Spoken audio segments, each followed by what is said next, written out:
Joining us now is Dr. Robert Murphy. He's a professor of infectious diseases at Northwestern University Feinberg School of Medicine. Good morning, doctor. Good morning. Trust is so important when it comes to vaccines. What is your take on this report? This AstraZeneca story, and this report is just another piece of this very, very chaotic story of the development of this particular vaccine. The vaccine probably works. Okay, let's put it that way. It's most likely safe. They didn't see any blood clots and everything. But they're reporting this result before their Data Safety and Monitoring Board, which is a board put together by the NIH, the National Institutes for Health, which is trying to help them, is really unprecedented. I've never heard anything like this. I mean, the comments are concerned, highly irregular, troubling.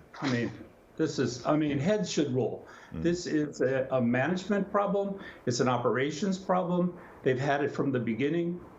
They got to get some new people in there. Dr. Murphy, I wanted to ask you about a headline we saw over the weekend with Hawaii. 3 people in Hawaii who were fully vaccinated with either Moderna or Pfizer still contracted COVID-19. But if you dig a little deeper, they were not severely ill. They did not pass it along to anybody else. But I imagine for some folks seeing that headline, the takeaway is, well, is the vaccine as effective as it's being touted? Yeah, no, this is a very logical question. No, everyone has absolute right to say it. But, like you said, those people had very mild disease.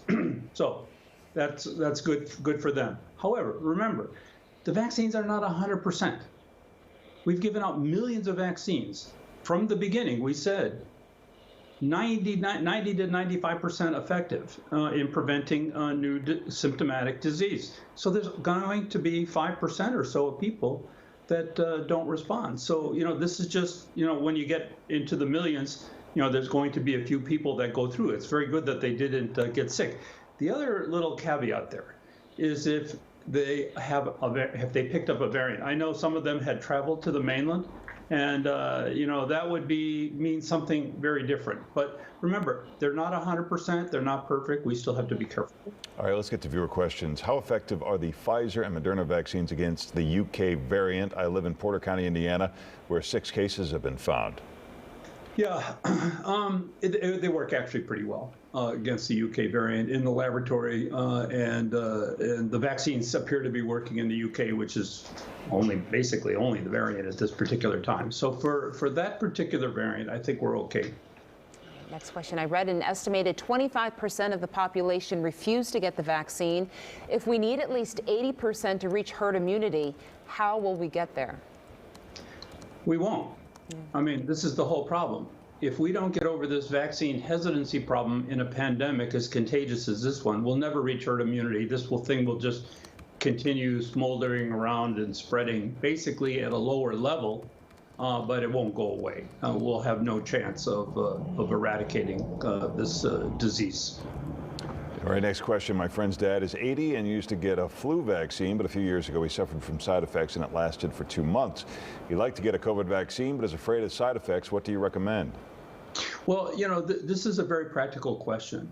The flu vaccine is made completely different from these COVID vaccines. I mean, they're like night and day. And so I think even if you had trouble with the flu vaccine, the COVID vaccine is so different that you should go ahead and take the COVID vaccine, because at 80 years of age, you're at risk for having some real complications. So you should go ahead and take the COVID vaccine and not worry. Dr. Murphy, thanks for joining us this morning. Good to see you.